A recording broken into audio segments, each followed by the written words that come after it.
So let me tell you the brutally honest truth about filmmaking. Filmmaking is not about the art. I'm sure that's gonna ruffle some feathers. This is the unfiltered, brutal truth about filmmaking by a filmmaker who makes money from filmmaking. Sometimes. I started working in a post-production facility, and the big debate at the time, film is dead, we're never gonna see film again. Well, I said, hold up, give it maybe 10 years. Funny enough, the company I was working for was Kodak, and in roughly 10 years, guess who went bankrupt? Streaming platforms was gonna be the next big thing. Now everybody's doing it. In my 4 years at film school, I made a short film every year. At that time, YouTube didn't exist, and then I realized if I wanna make money off of making movies, I probably need to make a feature to show people that, hey, I can make a long form movie.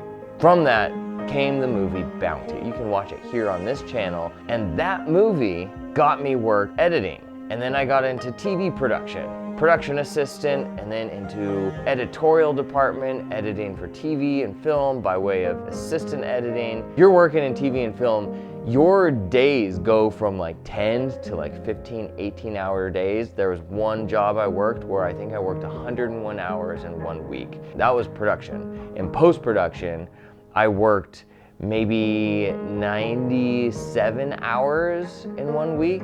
I wasn't making gobs and gobs of money. Either you'd burn out or the job would end. Is a lot of work, and sometimes the financial reward is pretty low.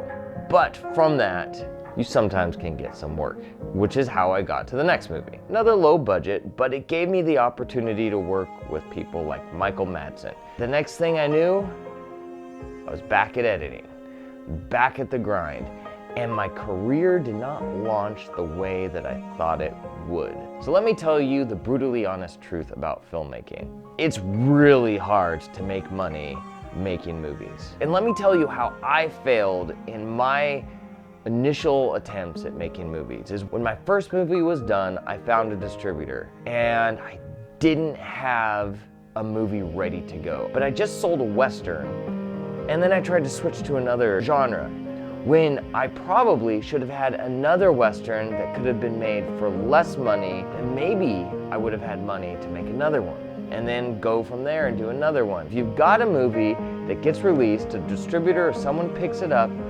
try making another one in the same genre, and do that for a few times, not to pigeonhole yourself, but to make a pathway that can open up to other opportunities. Because if you don't do that, and you miss that opportunity, you might not get the next opportunity to try something different.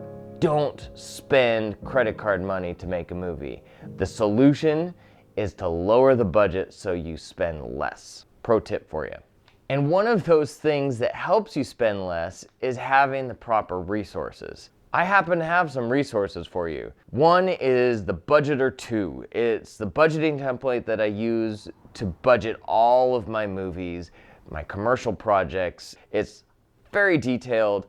It references all sorts of different industry rates, and it's being added to. You can check that out in the link below. Another tool that I like to use that helps me in post-production with music, sound effects, graphic templates, even LUTs and voiceover is Artlist. Check out Artlist below. There's a little promo that you can get by signing up with the link that I've provided. You get your movie made, you want people to see it. Sure, you can upload to YouTube, but if you don't have a channel that's monetized, you still want to make money. FilmHub, the distributor that I use, is an option for you to get your movie out and monetize it without having the YouTube monetization. I mean, you might even make it on to YouTube TV and movies, which does fairly well for a lot of people. Check the description below for some of these resources that I have found to be very valuable and has helped me in making money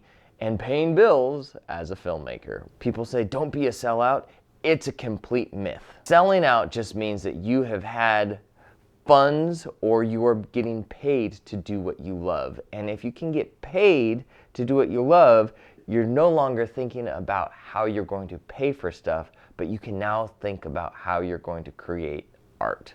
In my movie, Art of the Brew is talking about this exact thing. You have to understand that, like, the art of this is one aspect, and the commerce is another, and the commerce is going to win every time. Even for the artist, the commerce has to exist on some level. The bedrock, I thought, was art, and I think it sounds like a sellout to say that the bedrock is the commerce, but it's like it's not. I think that you have to have that, and then because then you can ignore it. Don't think of it as selling out. Think of it as a creative boost to what it is that you are trying to do.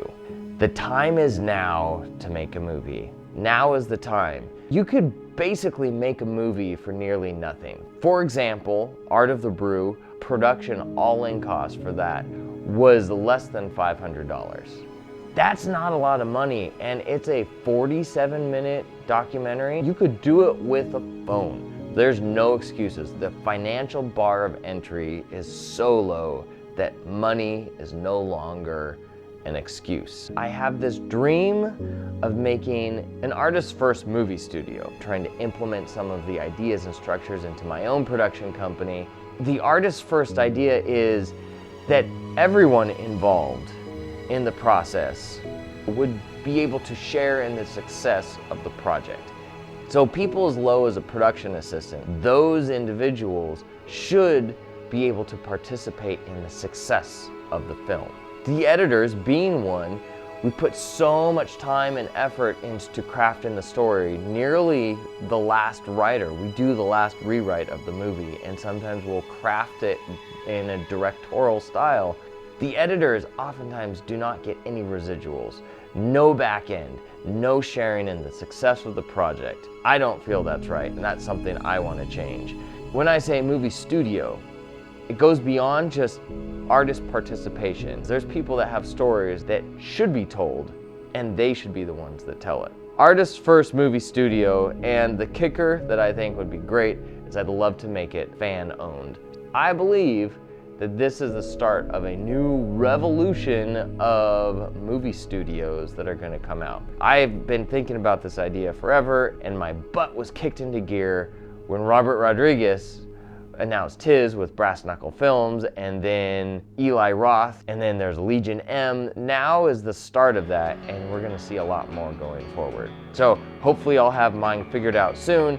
My goal is to make filmmaking about the art again.